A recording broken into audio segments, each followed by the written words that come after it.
El viajero de la ciencia te invita a dejarte llevar por la curiosidad. Abre tu mente a la infinidad de posibilidades del conocimiento, los datos, las pruebas, las teorías, la tecnología que cambiará el futuro. Todo cabe en un camino que se abre ante nosotros y nos despierta la necesidad de indagar en nuestro entorno y hasta en el último extremo del universo conocido. El viajero ya está en marcha. El viajero de la ciencia, Carlos Alameda.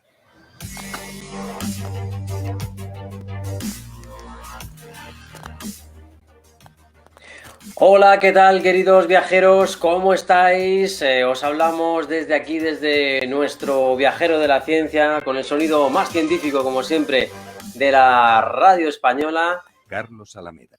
Y como siempre, con nuestras grandes colaboradoras, con Beatriz Álvarez. ¿Qué tal? ¿Cómo estás, Beatriz? Muy buenas, todo fenomenal. ¿Y vosotros? Fenomenal aquí, esperando un nuevo viajero de la ciencia. ¿Y qué tal está nuestra compañera también, Teresa Gundín, desde Estados Unidos?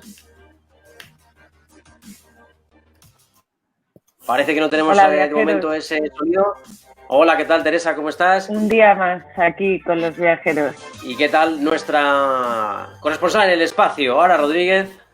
Hola, chicos. Yo, ya sabéis, yo mi tema es monotema, Elon. Elon, siempre Elon. Ya no sé si lo habéis visto en Instagram, en nuestra cuenta, que preguntábamos si íbamos a hablar de Elon esta semana. Pues sí, aquí tenéis la respuesta. Bueno, genial, Elon Musk, como siempre nos trae grandes noticias. De hecho, la gran buena noticia del espacio, porque hoy lamentablemente tenemos una buena noticia y una mala.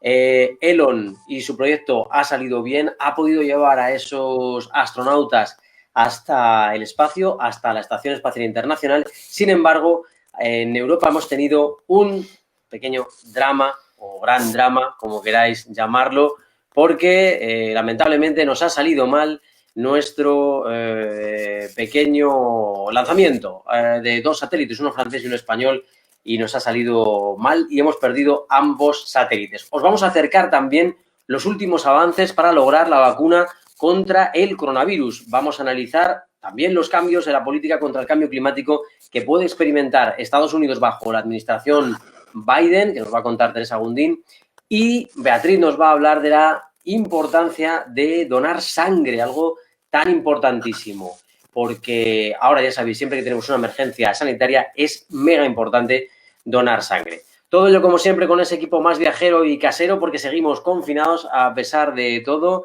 Hoy Sara Pozo nos ha apoyado en redacción, Ana Rodríguez ya os la ha presentado, Beatriz Álvarez, Teresa Gundín en la redacción y Teresa Fernández aquí conmigo en la gestión del proyecto. ¿Qué tal, Teresa? Pues muy bien, encantada, un día más de estar aquí.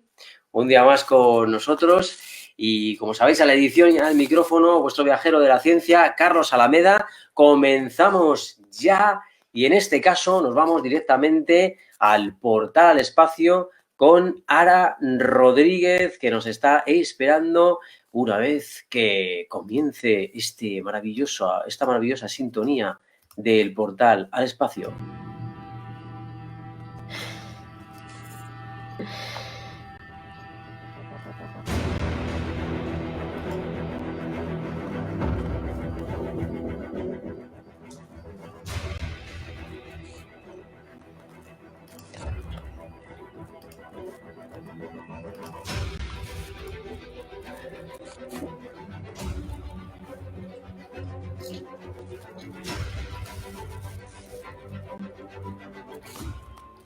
Ara Rodríguez, ¿qué tal? ¿Cómo estás?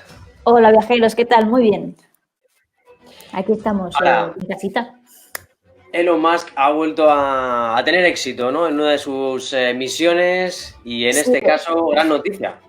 Esta semana Elon nos ha dado un poquito de todo, un poco de cal y una de arena. Vamos a empezar por la parte mala, porque vamos a echarle la bronca, ¿vale? Vale. Sí, porque me gusta, sí.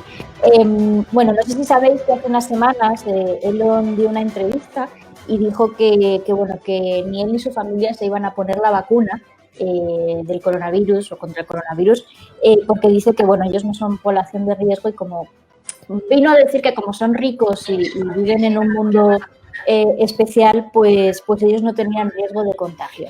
Bueno, pues toma, Elon. te has comido dos.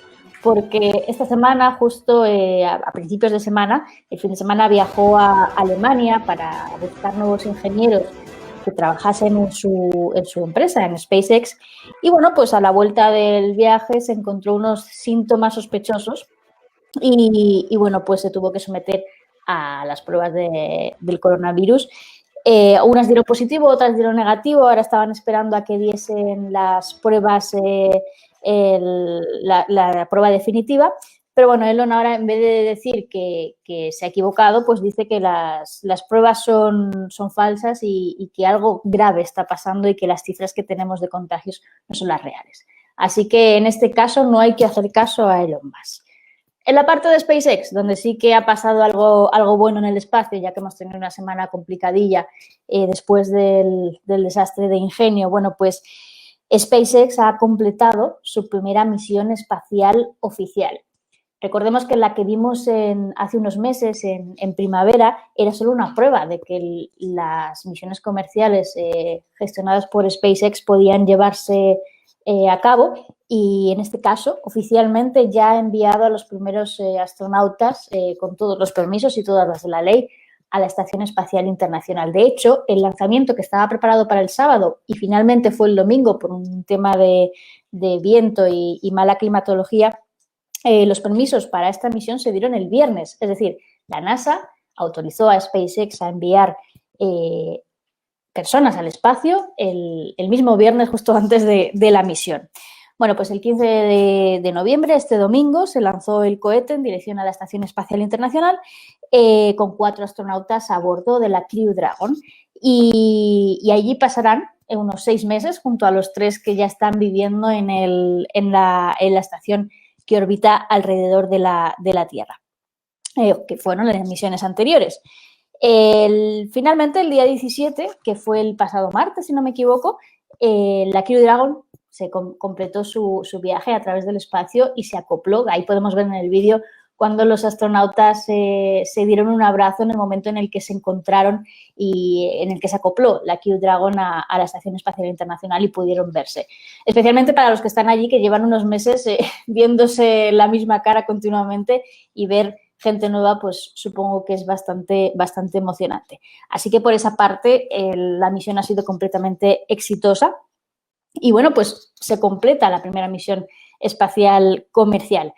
Cosas de esta operación y qué van a hacer allí estos 4 astronautas. Bueno, pues es curioso, pero una de sus principales misiones, y es gracioso, es que estos astronautas van a tener que cultivar rábanos. Así queda muy bonito. Van a tener que cultivar rábanos en la Estación Espacial Internacional y diréis, ¿para qué van a hacer eso? Bueno, pues esto tiene un sentido de fondo y es que esto va a permitir que en próximas misiones a la Luna, incluso a Marte, pues se puedan cultivar y probar cómo cultivar mejor hortalizas en el espacio y a gravedad cero. Así que bueno, y también van a tener opciones de alimentación. Otra de sus misiones principales, y esta hace gracia porque recuerda a la famosa serie de Big Bang Theory, es que van a probar el nuevo váter que se ha instalado en la Estación Espacial Internacional. Eso es un tema muy importante porque la estación ha tenido grandes problemas con el tema de la higiene en este sentido. El último se rompió y bueno, pues desgraciadamente hubo un problema de red de residuos y ahora han instalado uno nuevo que promete ser más eficiente. Y no solo van a hacer cosas graciosas y llamativas en la Estación Espacial Internacional, realmente el proyecto más importante que tienen ahora mismo es probar medicamentos en gravedad cero en la Estación Espacial Internacional. Concretamente, medicamentos basados en ácidos ribonucleicos mensajeros, en el ARN, que hay algunas vacunas, de hecho, contra el coronavirus que se están probando bajo este sistema, enfocados en este caso para el tratamiento de la leucemia. Es realmente impresionante lo que están haciendo en este sentido y muchos medicamentos se han probado en la Estación Espacial Internacional.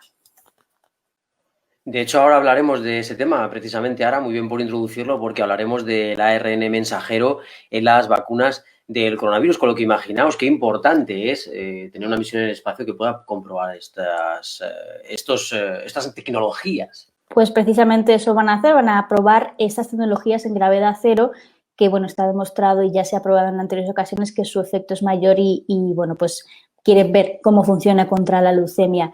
en este caso. Y ya para terminar la historia de SpaceX, no sé si os acordáis que en la anterior misión se hizo famoso un pequeño dinosaurio de peluche que se vio en las imágenes cuando se alcanzó la gravedad cero en la cápsula. En este caso, bueno, pues el protagonista no ha sido un dinosaurio, sino ha sido Baby Yoda, ha sido el elegido para protagonizar ese momento en el que justo abandonan la Tierra, la influencia de la gravedad de la Tierra y Baby Yoda se puso a flotar por la cápsula de la Crew Dragon. Así que, bueno, también en este caso la Estación Espacial Internacional tiene un pequeño Baby Yoda pululando por allí. De hecho, también se ve en la imagen ahora mismo que estamos viendo, hay un Baby Yoda entrando, chiquitito. Y bueno, pues... Ya aparece ese pequeño peluche, ¿verdad? De es un Baby Yoda, peluche, muy gracioso. Baby Yoda, y es otro de los habitantes de la estación. Así que esperemos tener noticias de ellos próximamente. Bueno, eso es para que la fuerza les acompañe, ¿no? Como diría Yoda. La fuerza y todo. Los midichlorianos que decían. Pues quédate con nosotros, Sara, porque vamos a hablar también del espacio. Ay, sí, perdona, que se me olvidó una cosa. Quiero deciros que Alberto Corby, nuestro creador Alberto Corby, me transmite saludos para vosotros, que justo hoy he hablado con él y dice que tiene muchas ganas de volver al viajero, así que le he tomado la palabra y le invitaremos próximamente. Ah, pues mira, no será por oportunidades, porque la verdad que estamos deseando tenerle con nosotros a Alberto Corby para que nos explique muchísimas cosas sobre el espacio. Pues dale recuerdos también de nuestra parte, Ara, porque estaremos encantados, como siempre, de tenerle con nosotros a Alberto Corby, el hombre de la física, el hombre quizá que más sabe de física. Bueno, pues de muchos, de los que más saben de España, yo diría, incluso, ¿no? De física. Pero bueno, él seguro que me diría que no, que él es más humilde, ¿no? Bueno, pues como veis también tenemos un montón de interacción. Muchas gracias, Sara, porque siempre nos traes las mejores noticias de Elon Musk y del espacio. Así que nada, muchísimas gracias a Ara. Bueno, como veis, tenemos interacción rápidamente también con Juan Pablo, por ejemplo, en Facebook nos dice: visitas al Museo de la NASA en Robledo de Chabela. Es un museazo para ver cómo funciona todo esto. Podéis contar ahí muchas curiosidades. Y también nos dice que sería fantástico ver el espacio in situ, por supuesto. Sería algo fenomenal. Y ahora nos vamos a la más noticia, ¿verdad, Teresa Fernández? Porque resulta que hemos perdido un satélite. Se llamaba Ingenio. Pues así es, Carlos. Vamos a hablar efectivamente del lanzamiento fallido del satélite español Ingenio. Lamentablemente para todos ha sido un fracaso absoluto, pero ya veremos que, bueno, algún atisbo de luz encontraremos al final de este drama que vamos a contar. Entonces, bueno, empecemos un poco por explicar en qué consistía este proyecto. El satélite Ingenio era el mayor proyecto espacial en el que se haya embarcado la industria nacional. Era una especie de hexágono de 1 metro por 1 metro, comparable en tamaño, pues más o menos con una furgoneta pequeña. Tenía una vida útil de 7 años, aunque llevaba combustible como para 10. La realización del proyecto ha costado 13 años de trabajo, que se dice pronto, y 200 millones de euros. ¿Cuál era un poco la misión que tenía en el espacio? Bueno, pues era un satélite destinado a la investigación a través de la toma de imágenes de la superficie terrestre con una impresionante resolución de hasta 2,5 metros. A diferencia de las misiones europeas Copérnico, Ingenio nos iba a dar una independencia muy importante para decidir qué es lo que nos interesaba ver. Es decir, nos iba a proporcionar datos a la carta, como si dijéramos. La idea era que sus fotografías pues, fueran utilizadas en múltiples aplicaciones, en cartografía, gestión del agua, control de cosechas y desarrollo urbano, además del seguimiento de emergencias tales como inundaciones, incendios o terremotos, al tiempo que ayudaría, bueno, pues a luchar contra el cambio climático, así como a observar fenómenos luminosos y electromagnéticos asociados con las tormentas eléctricas. Sus principales áreas de observación eran el territorio español, por supuesto, Europa, Iberoamérica y el norte de África. Y oye, ¿y qué ha pasado exactamente? ¿Cómo es posible que nos haya ocurrido esto a nosotros, que nos haya tocado esta mala fortuna? Bueno, partimos de un problema base y es que los lanzadores tienen una tecnología muy crítica, es decir, que podríamos decir una tecnología muy sensible. Entonces, un fallo muy pequeño puede crear un problema enorme y, desgraciadamente, todos fallan alguna vez, como ha ocurrido en este caso. El cohete fue lanzado a la hora programada, a las 2:52 en la península, desde la Guayana Francesa. Tenía previsto separar el satélite español 54 minutos después del despegue y hacer lo mismo con el francés, que también bajaba a bordo y, por desgracia, sufrió el mismo destino, alrededor de 1 hora más tarde. Así que no veamos ningún tipo de confabulación extraña. O sea, los franceses han perdido tanto como nosotros en esta aventura. Sí, así es. Ingenio debía haberse liberado del cohete y debía de haberse situado en una órbita heliosíncrona. ¿Qué quiere decir esto? Bueno, pues siguiendo la dirección del Sol, como si fuera un girasol, básicamente, a una altitud aproximadamente de unos 670 kilómetros. Sin embargo, 8 minutos después del despegue, pues ocurrió algo y el cohete comenzó a perder altura y se cortó la emisión. Según informó Arianespace, fabricante del cohete, la trayectoria del artefacto se desvió y el lanzador cayó en un área completamente deshabitada. Posiblemente se dice que el Océano Atlántico. Posteriormente se ha sabido que hubo un fallo en la conexión de los cables en el sistema de control. Otro hecho que tenemos que lamentar, que bueno, ha pasado así un poco desapercibido, pero también se ha comentado, es que hace meses se afirmó que el lanzamiento y el primer año en órbita de Ingenio estaban cubiertos por un seguro, lo que paliaría las pérdidas. Sin embargo, el Ministerio de Ciencia ha negado la existencia de este seguro. Ay, ay, ay, qué peligro, que no tenemos seguro. Con lo cual, pues bueno, pues por consolarnos, por ahora nos queda PAZ, que es otro satélite destinado a tareas de seguridad, de defensa y vigilancia civil, que por suerte sigue funcionando con normalidad. Ahora mucha gente se preguntará algo que es bastante lógico. Después del esfuerzo y de que en este caso haya sido fallido, lamentablemente, bueno, es verdad que se ha avanzado mucho y que es algo positivo, pero ¿volverá a retomarse este proyecto? Bueno, es todavía pronto para saberlo, ya que se trata de una decisión a alto nivel. En este caso es verdad que no sería necesario una inversión tan alta porque los desarrollos ya están hechos, pero supone igualmente pues mucho dinero, tiempo y esfuerzo. Bueno, algo positivo, venga, porque vamos a ver el vaso medio lleno.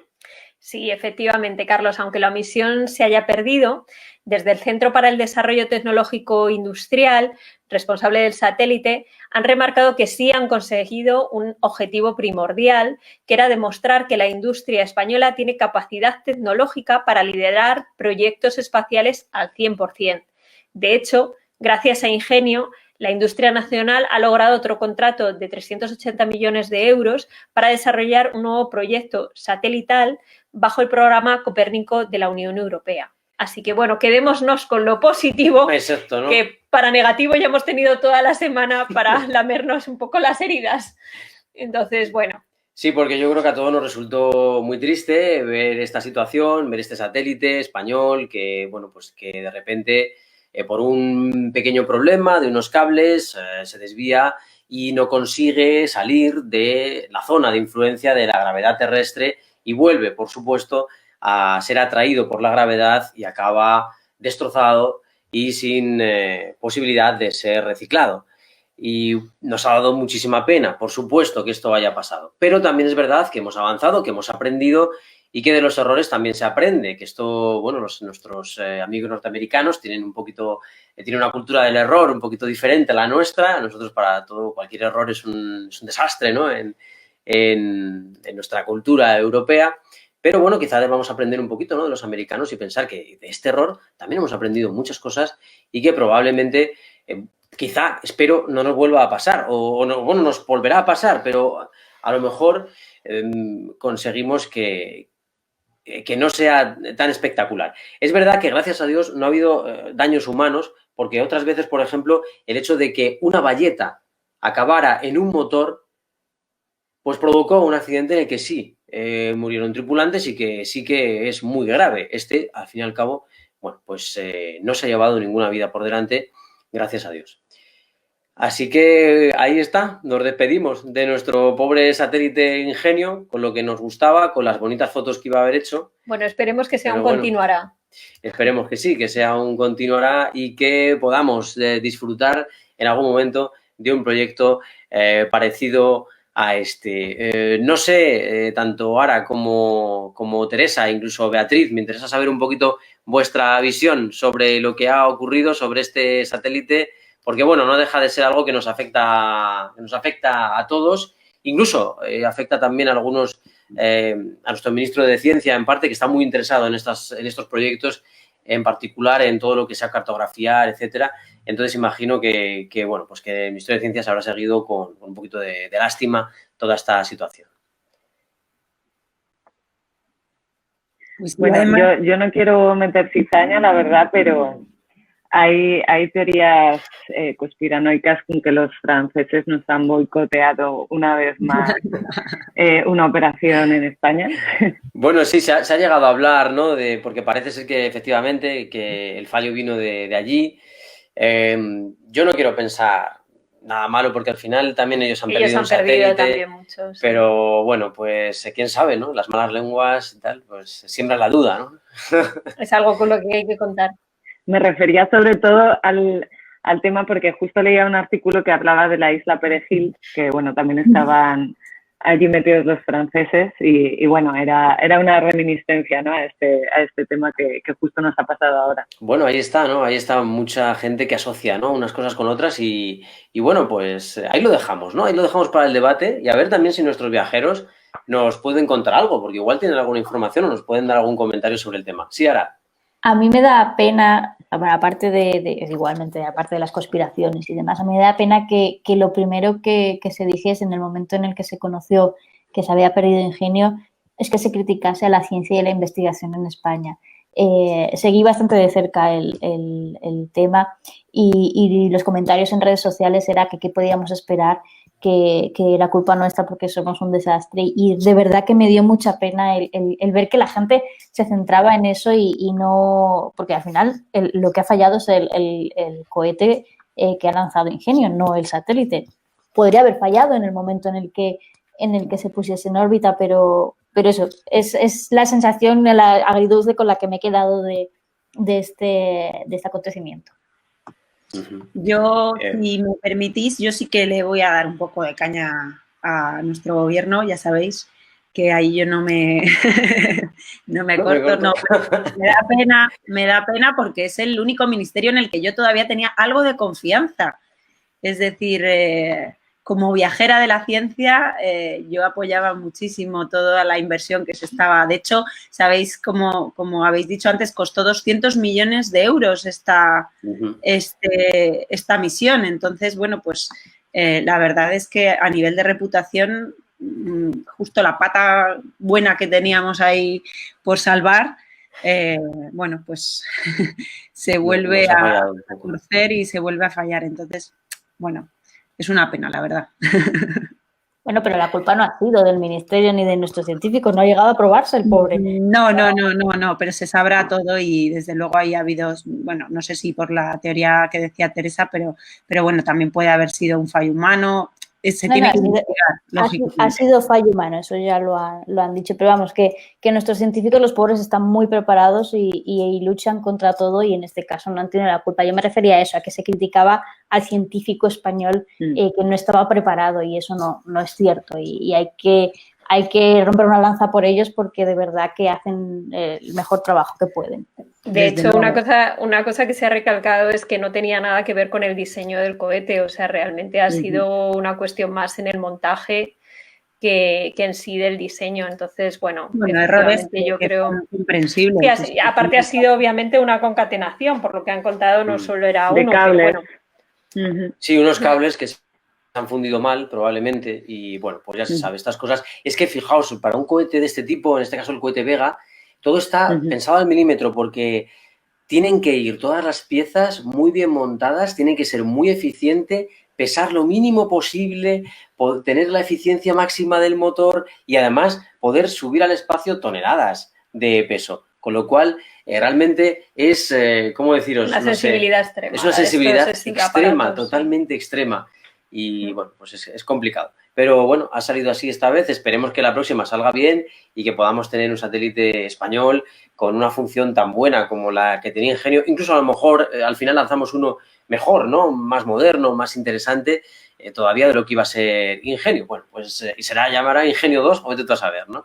Pero vamos a ver si lo vemos, que sería lo bueno, ¿no? Nos vamos a ir a Estados Unidos, por cierto, porque tenemos ahí a Teresa Gundín que nos puede contar también cómo Biden está planteando este tema tan importante para todos como es el cambio climático y bueno, y todos los problemas que nos puede traer a todos el tipo de política que pueda tener Estados Unidos. Así que estamos, por supuesto, muy interesados en saber qué es lo que puede ocurrir desde Estados Unidos.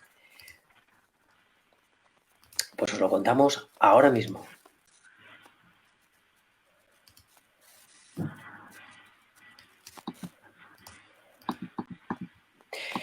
Y ya estamos con Teresa Gundín desde Estados Unidos. ¿Qué tal, Teresa? ¿Cómo estás? ¿Qué tal va todo por allí?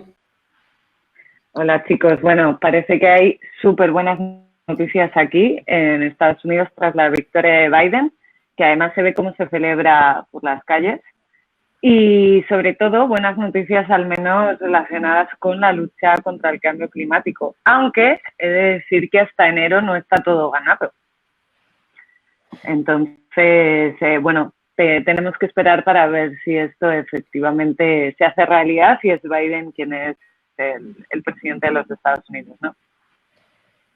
Bueno, de momento lo que sí que parecía que Biden tenía bastante claro es que quería que Estados Unidos volviera al acuerdo contra el cambio climático de París, ¿verdad? Justo. Además, en estos momentos, Estados Unidos es el segundo emisor mundial de gases de efecto invernadero, con el 14% del total, que ellos dicen que es solo el 14% del total, ¿no? Pero lo que es una realidad es que está solo por detrás de China y además ha sido el país que más ha contribuido a generar el problema del calentamiento global en toda su historia. Entonces, en este caso Biden, a diferencia de Trump, sí que considera el cambio climático una amenaza existencial para la humanidad y además es que se ha visto con los cambios tan radicales de temperatura, de no solo calentamiento, sino también de enfriamiento de diversas zonas, de las sequías que hay, de los huracanes, de los incendios este año, ¿no? Como hablamos en el anterior programa.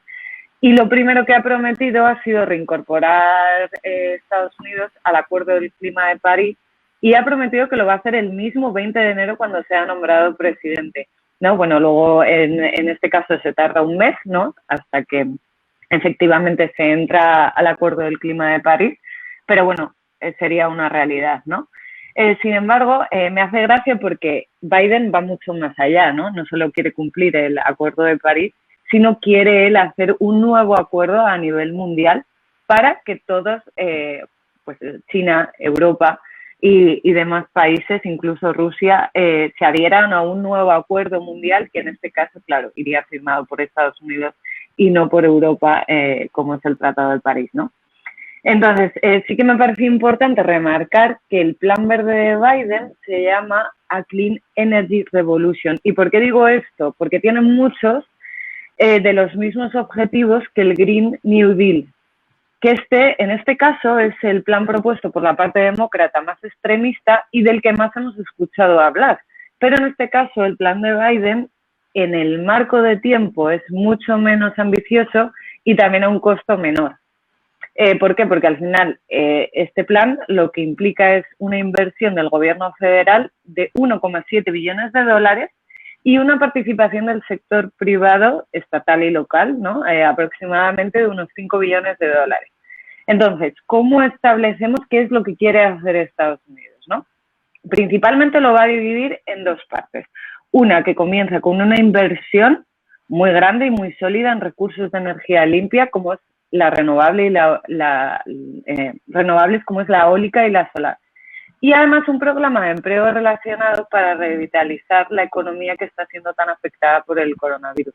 Justo ahí vemos a Kamala Harris, que es una de las principales impulsoras de este plan de energía limpia, ¿vale? Cuyo principal objetivo además es que Estados Unidos logre las emisiones netas cero en 2050. ¿Qué se supone esto? Bueno, pues para que esta fecha la economía estadounidense solo podría expulsar a la atmósfera la cantidad de gases de efecto invernadero que sus sumideros, en este caso obviamente principalmente los bosques, sean capaces de absorber. Además, también se une y se compromete a una generación eléctrica 100% libre de emisiones en 2035.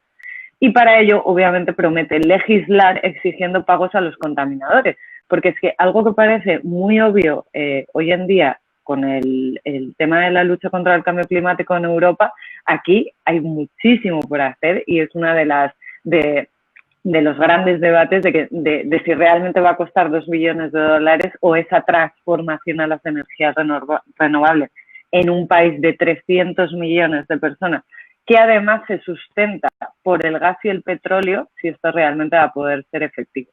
Pero Biden coge y dice, no, es que además vamos a crear, en este momento de pandemia, vamos a crear 10 millones de empleos. ¿Para qué? Entre ellos, pues para la construcción de 500 millones de nuevos paneles solares, 6.000 turbinas en el campo de la energía eólica y además hace una referencia a aquellos trabajadores del petróleo y del gas que además los pone como los grandes héroes de este país, porque efectivamente Estados Unidos, gracias al petróleo y todo lo que se hizo en su día del gas, bueno, pues permitió que fuese un país que, aunque con energías sucias, un país tan competente como lo es y como ha sido Estados Unidos, ¿no? Otra de las dinámicas, a mí me llama mucho la atención y no quiero ser muy radical con esto, pero es igual de proteccionista que Trump, lo que pasa es que es verde en este sentido. Y otro de los aspectos, y que además es una dinámica que también vemos en Europa, es decir, al final va a emitir órdenes ejecutivas para impulsar la demanda de productos fabricados en Estados Unidos. O sea, el proteccionismo es algo y es una realidad, no solo en Europa o en China, obviamente, sino que en Estados Unidos es algo que empezó Trump y que Biden va a seguir. O sea, es decir, lo que quiere son productos fabricados en Estados Unidos, impulsar la innovación del país contratando talento americano y no depender de la parte extranjera. Y sobre todo, lo que os decía antes, quiere crear un orden mundial, en este caso estadounidense, para el cambio climático e irnos un poco del tema del Acuerdo de París, ¿no? Bueno, es la verdad que impresionante, ¿no? Cómo ha cambiado todo en el mundo. De repente, desde Estados Unidos, ¿no? Que son la parte más neoliberal, más neocapitalista, bueno, pues se habló de globalización, se habló de aprovechar las mejores condiciones de fabricación que otros países podían ofrecer para poder impulsar la economía, para poder conseguir productos a precios más bajos, y ahora parece al menos que estamos volviendo a ciertas políticas proteccionistas desde la administración Trump, pero también Obama tenía algunas políticas proteccionistas importantes, quiero recordar el tema de las lavadoras, por ejemplo, y Biden, pues parece ser, según lo que nos cuenta Teresa Gundín, que va también a seguir un poquito por ese camino que nos dijeron que no era el bueno, ¿no? Que lo suyo era globalizar y todo eso. Y ahora parece que cada uno empieza a proteger un poco su casa, viendo que China se ha convertido en la fábrica del mundo y que tiene el poder, tiene la sartén por el mango, ¿no?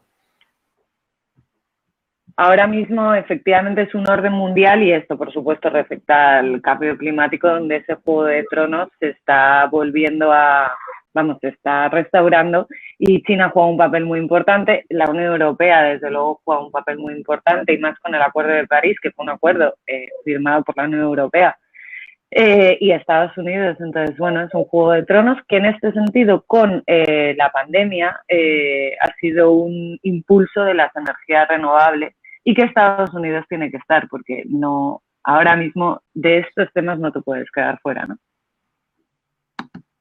Pues genial, Teresa Gundín, como siempre, desde Estados Unidos. No sé si se te ha quedado algo en el plumero o has gastado la tinta de momento.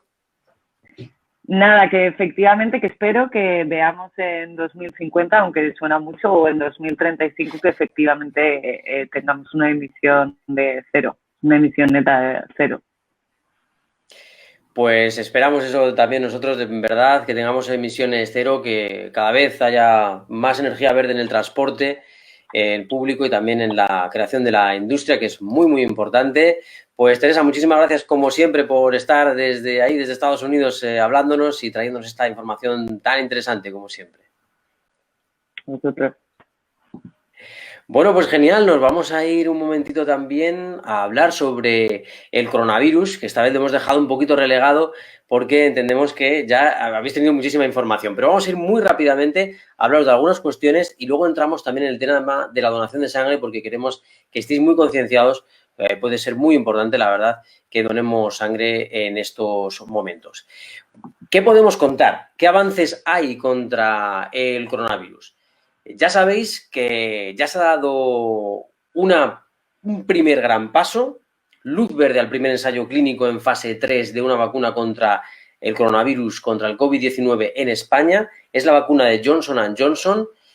Pfizer ha anunciado que su vacuna tiene un 95% de efectividad y Moderna ha anunciado un 94,5%. Esto irá cambiando, irán anunciando mayor efectividad según vayan analizando todos los resultados de estas vacunas y ahora os vamos a contar qué significa que las vacunas estén llegando a la fase 3 y qué mecanismo utiliza cada una de las que se encuentran de momento en esta fase.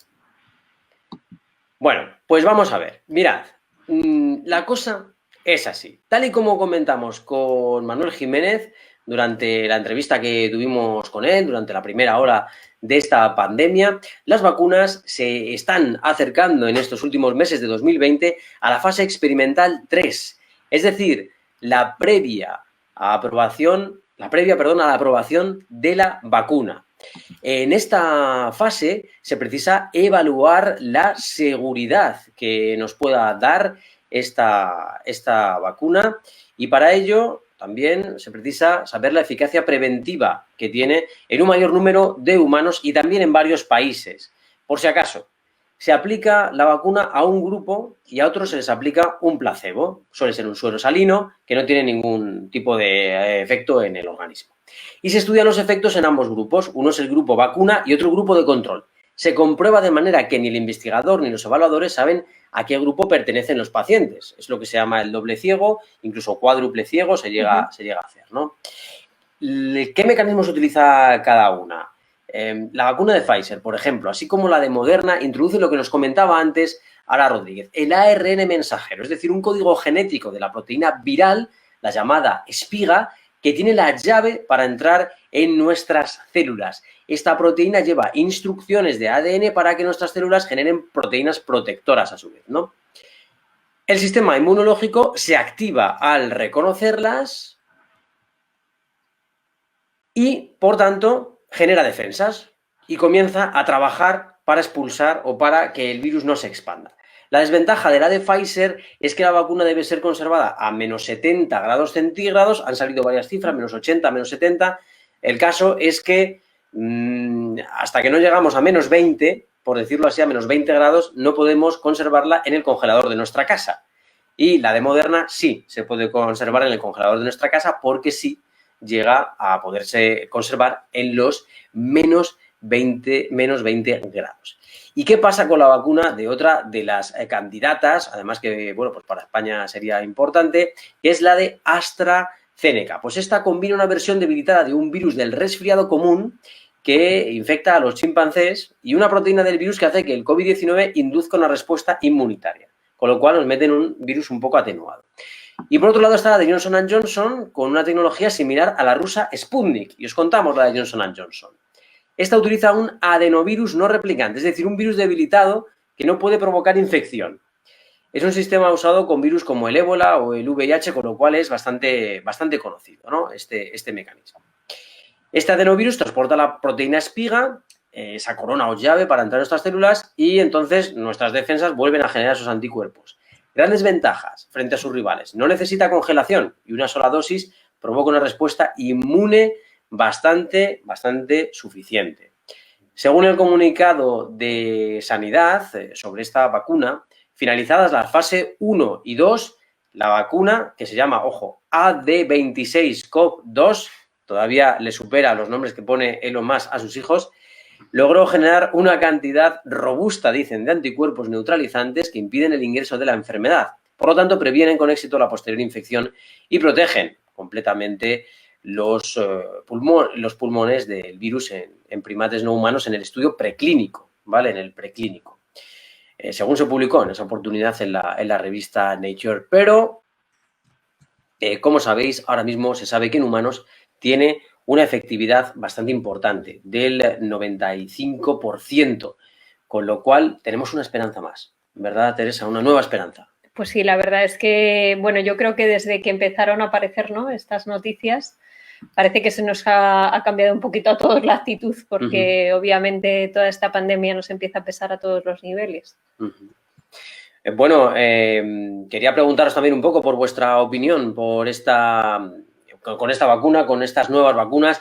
¿Notáis un poquito más de relajación en la gente? ¿Creéis que la gente confía en exceso en estas vacunas? Yo he de confesar que creo que estamos asistiendo a una competición farmacéutica por ver un poco cuál es la mejor y cuál queda en mejor posición y si puedo la supero y demás, aunque creo que quedan muchas incógnitas, por desgracia, pues abierta, ¿no? Que es como qué durabilidad tienen estas vacunas en el ser humano.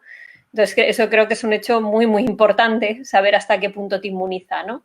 Entonces, bueno, pues nos esperan meses intensos, creo yo, en este sentido.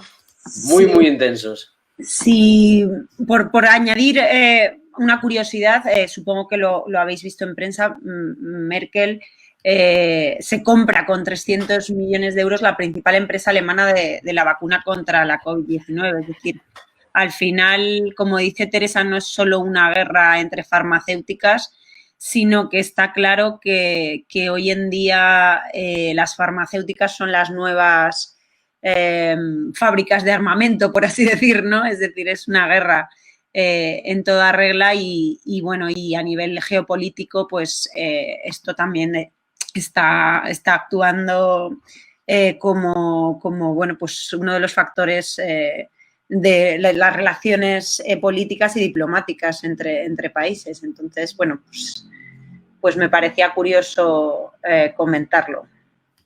Efectivamente, Beatriz, además que siempre confiamos y mucho en tu criterio en estos temas de política internacional, de comunicación política, ya que tienes una preparación amplia tanto en ciencias sociopolíticas como en comunicación corporativa, con lo cual nos parece genial. La verdad es que es algo increíble, ¿no? La estrategia que tienen los diferentes países, ¿no?, para poder conseguir la vacuna a tiempo. Todos la quieren tener, como es lógico, todos quieren proteger a sus ciudadanos y, bueno, pues esperemos que todos finalmente consigamos, ¿no?, tener esa vacuna. Hay otro gran debate también en el mundo, pero yo creo que lo voy a dejar para otro momento porque queremos hablar también de la donación de sangre, pero es, bueno, cómo se va a elegir, ¿no? Cómo se van a elegir quiénes son las personas que van a recibir primero la vacuna. Pero vamos a hablar un momentín de donación de sangre, que si no nos metemos en un jardín. Con Beatriz Álvarez vamos a hablar de que son muchísimos los llamamientos para donar sangre en momentos tan delicados para el sistema sanitario como los que vivimos debido a esta pandemia del coronavirus. Y creo, Beatriz, que has podido estar en en uno de estos centros en los que se dona sangre y que has podido extraer un montón de datos importantes.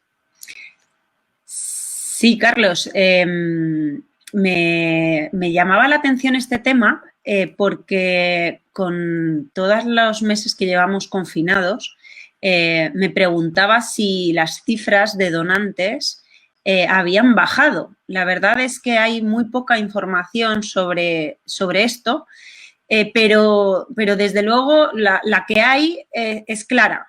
Ha habido un retroceso y siguen necesitándose donantes. Entonces, bueno, pues también como por responsabilidad, esta responsabilidad a veces que tenemos quizás extra los periodistas, no solo de informar, sino de ser útiles a la sociedad. Bueno, pues yo quería relanzar el llamamiento a todos los oyentes del Viajero de la Ciencia que puedan donar. No todo el mundo puede donar sangre, no todo el mundo puede donar médula, pero la importancia, y más en tiempos de crisis sanitaria, es fundamental. Os recuerdo algunos datos. Según la Organización Mundial de la Salud, cada año se producen en el mundo casi 120 millones de donaciones de sangre. El 40%, curiosamente, tiene lugar en los países más desarrollados, donde vive solo el 16% de la población del planeta. Es decir, al final el tema de las donaciones es un tema del primer mundo, por así decir, y ya que tenemos la suerte de pertenecer a él y de vivir en él, creo que no debemos bajar la guardia y pensar que, bueno, que porque haya más donantes aquí, bueno, pues estamos digamos, bien surtidos, ni mucho menos. Son imprescindibles, como sabéis, para mujeres con complicaciones obstétricas, embarazos, por ejemplo, ectópicos, hemorragias, niños con anemia, afectados de traumatismos graves, por ejemplo, en accidentes de tráfico, gente que se somete a intervenciones quirúrgicas complejas de cualquier naturaleza, personas mayores. Otro dato, en los países ricos los pacientes mayores de 60 años reciben hasta un 75% del total de transfusiones. Como bien sabéis, las donaciones de sangre han de ser regulares, porque la sangre solo se puede conservar por un tiempo limitado. Como también vosotros y nuestros oyentes sabrán, hay 4 tipos de sangre principales: A, B, 0 y AB0, los cuales se determinan por la presencia o ausencia de ciertos antígenos, que ahora todo el mundo sabemos lo que son los antígenos, hace poco no lo sabíamos, en la superficie de los glóbulos rojos, ¿vale?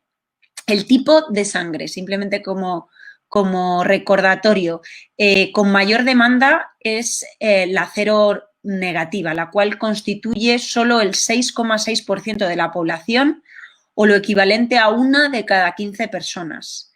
Las personas con este tipo de sangre, cero negativo, son considerados donantes universales y pueden donar sangre a todos los tipos de sangre, pero solo pueden recibir de sus donantes tipo cero negativo, es decir, a los donantes de sangre tipo cero negativo se les recomienda donar glóbulos rojos dobles y sangre entera. ¿Vale? Bueno, en España, Sanidad anima, lleva tiempo ya, pero muy recientemente ha lanzado un comunicado animando a donar sangre. Reivindica que los puntos de donación son seguros, pese a la situación del COVID-19. El Ministerio de Sanidad ha señalado que los puntos de donación de sangre son seguros, pese a la pandemia. Todos los centros han tomado medidas de precaución para garantizar la seguridad. Recuerda que gracias a la generosidad de las personas que donaron su sangre en España durante 2019 se pudieron atender a más de 480.000 pacientes y realizar 1.860.000 transfusiones. Ahí es nada.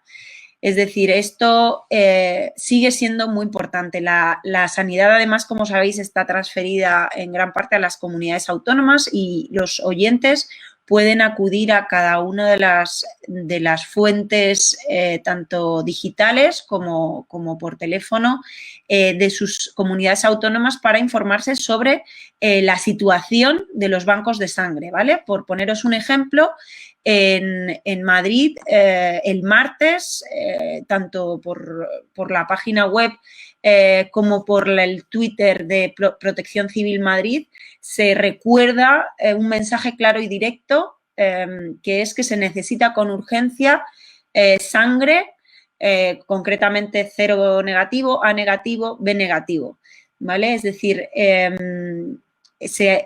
existen canales de comunicación por los que, como comentábamos antes de que empezase el programa, quizás debería haber una sección, ¿no?, en los propios periódicos, en los diarios digitales, donde esta información se fuera actualizando, pues como tenemos la información sobre el tiempo, por ejemplo, o ciertos anuncios o información asidua, pues estas actualizaciones sobre las necesidades de sangre en las diferentes comunidades autónomas me parece que es una información básica y que muchas veces no hay más donantes porque no sabemos dónde buscar esa información o porque no la sabemos comunicar.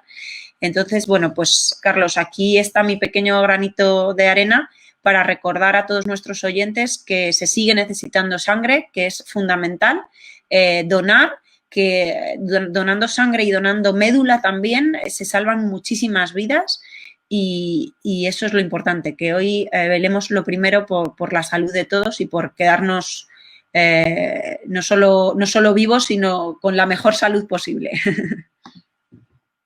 Pues muchísimas gracias, Beatriz, porque yo creo, además, cuando me propusiste el tema, enseguida lo pensé, me parece un tema perfecto para este momento, perfecto para que la gente se conciencie sobre la necesidad de donar sangre, que siempre está ahí, pero más allá, en momentos de pandemia, mucho más importante, momentos como los que vivimos hoy, que nos llevan a todos a ser mucho más solidarios y también a pensar mucho más en aquellas personas que lo están pasando realmente mal a cuenta de este virus tan traicionero que nos ha pillado a todos un poco con el pie cambiado. Pues tenemos 5 minutitos, así que podemos hacer un pequeñito debate sobre, para vosotros, qué colectivos deberían recibir la vacuna antes.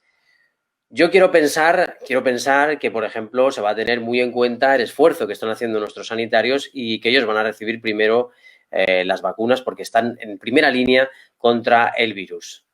Pero bueno, ¿qué más pensáis por ahí? Bueno, yo creo que cunde la duda o la incertidumbre, ya que estamos en época de incertidumbre, de la confianza que tenga el ciudadano, ¿no? En general hacia la vacuna. No sé si vosotros os habéis preguntado a vosotros mismos si os la pondríais pasado mañana. Es decir, al final yo no recuerdo la primera vacuna que me pusieron de forma consciente si pude elegirlo. Pero que tampoco te pueden obligar a ponerte una vacuna. Entonces, no sé hasta qué punto, con toda la sobreinformación que tenemos y la carga no solo viral, los enfermos, sino la carga informativa, que también es un poco vírica, a veces produce también un poco de desconfianza. Y yo misma a veces he dudado si me apetecería ponérmela ya. Es decir, primero prefiero que ver los efectos a los demás, ¿no? Y eso es terrible, supongo que no solo para las farmacéuticas, sino para todo el sistema sanitario que el ciudadano desconfía. Yo me la voy a jugar y voy a decir que sí que me la pondría. Que confío en la ciencia y sí que me la pondría. Es verdad que entiendo muy bien lo que dices, Beatriz, de que en general todos nos gustaría que estuviera consolidada y que hubiera unos resultados del 99,9, no vaya a ser que cayéramos en algún 5% malo. Pero venga, ahora nos vamos a atrever. Vosotras, Ara, Teresa, ¿qué pensáis? Yo también me la pondría, pero creo que soy consciente de que no entraría en el primer lote porque precisamente, como ha dicho Carlos, serían los médicos, la gente mayor, que es los grupos de riesgo, gente con patologías que bueno, puedan verse comprometidos los primeros. Eso quiere decir que esto se va a alargar durante muchos meses y luego, bueno, pues a ver cómo van a organizar el hecho de que se tenga que poner la vacuna y se llame a la gente a que vayan a vacunarse. No es obligatorio, pero creo que estamos en una época en la que creo que hay que empezar a pensar en que ciertas vacunas tendrían que ser obligatorias. Y de hecho se está planteando el hacerlo porque estamos ante un problema bastante grave. Ya no es solo, bueno, es lógico dudar en este caso por la del coronavirus porque es nueva, pero también nos hemos enfrentado a otras vacunas que han sido nuevas anteriormente. Y bueno, pues la ciencia ha demostrado que ha hecho bien su trabajo, pero otras enfermedades que estaban ya prácticamente desaparecidas están volviendo a aparecer precisamente por esta nueva era de no ponerse vacunas y es algo que hay que atajar ya de lleno. Y, o sea, no podemos permitir que las conspiraciones reinen sobre esto. Sí, sí, por cierto, que hay un movimiento antivacunas, etcétera, que bueno, en fin, que Con el que yo no puedo estar de acuerdo, la verdad. Puedo entender algunos argumentos que dan, pero yo no estoy de acuerdo con el movimiento antivacunas. Me parece que es importante tenerlas, pero también es verdad que hay que tener precaución y que por eso también hay que dejar a los científicos trabajar en ellas y que se aseguren, ¿no?, de que todo va a ser seguro y que, valga la redundancia, no sé cuántas veces he dicho seguro, pero quiero decir que lo suyo es eso, ¿no?, que sean eficaces. Sí que es cierto que hay que mejorar la comunicación por parte del tema de cómo funciona el tema de la vacuna, no a nivel de medios, sino de las propias farmacéuticas, a nivel gubernamental, de cómo se va a hacer todo esto, qué garantías tiene, incluso compararlo con otras vacunas, porque a lo mejor estamos hablando de un 95%, pero es que otra vacuna que ya creemos firmemente eficiente tiene ese mismo porcentaje por un puro desconocimiento de cómo funciona todo esto. Creo que es una gran tarea para los equipos de comunicación que lleguen esto. Hay un nicho de mercado. Totalmente. Teresa, no sé desde Estados Unidos cómo se ve, si se ha planteado en el debate social.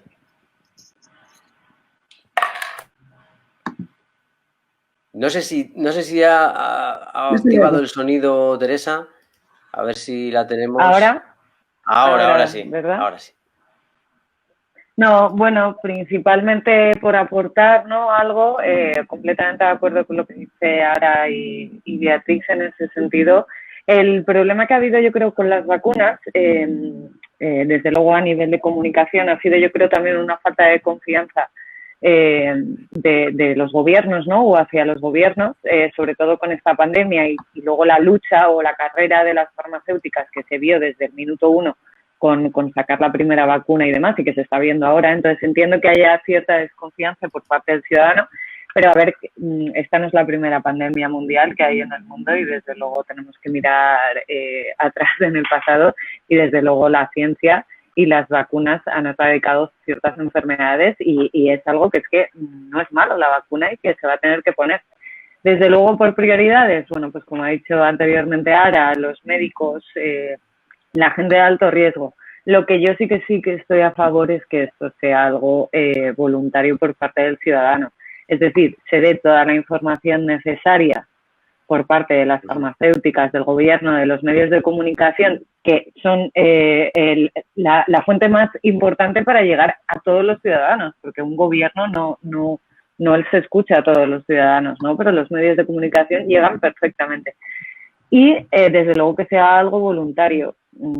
Igual me estoy volviendo un poco americana en ese sentido, pero el tema de los derechos individuales aquí es súper importante y se está viendo muy reflejado con el tema de la pandemia. Ya no voy a entrar en gestión, sino entro en derechos individuales y creo que sí que eso tiene que ser de libre albedrío del ciudadano que se la quiera poner o no. Sí, lo que pasa es que la libertad o por lo menos es la cultura de aquí, la libertad termina donde empieza la del otro, ¿no? Y es que en este caso, que no se vacune el vecino a mí me afecta. Entonces, sí, hay un debate ahí. Pero no sé si se puede realmente a nivel jurídico obligar. Eso depende de la... Es complicado, la verdad. Eso depende de la legislación de cada país. Aquí la Constitución no te permite. O sea, al final es lo que te metes tú en tu cuerpo, creo yo, y como tú eres también libre de fumar, ¿no? En este caso, por entrar ya un poco más en debate. Y también fumar joroba al de al lado. Exacto, ¿no? Y eres un gasto, ¿no? Para la seguridad social, pues esto es algo similar, ¿no? Pues tenemos que dejar aquí el debate porque la verdad es que es muy interesante y podríamos seguir con ello, pero lo vamos a dejar aquí porque estamos ya llegando prácticamente a la hora. Nos despedimos. Ya sabéis que el Viajero de la Ciencia lo podéis encontrar en Facebook si buscáis el Viajero de la Ciencia, en Instagram @viajerociencia, en Twitter también y por supuesto en todas las aplicaciones de podcast habidas y por haber. Pero tenemos, por ejemplo, un canal muy fuerte en iVoox que está cada vez con más seguidores. Y también estamos en capitalradio.es, donde puedes descargar puntualmente todos nuestros audios. Nos vamos, pero volvemos dentro de poquito porque nuestro único ánimo y nuestro único motor es la curiosidad. Así que no paramos. Nos vamos y os vemos en cuanto podamos, queridos viajeros de la ciencia.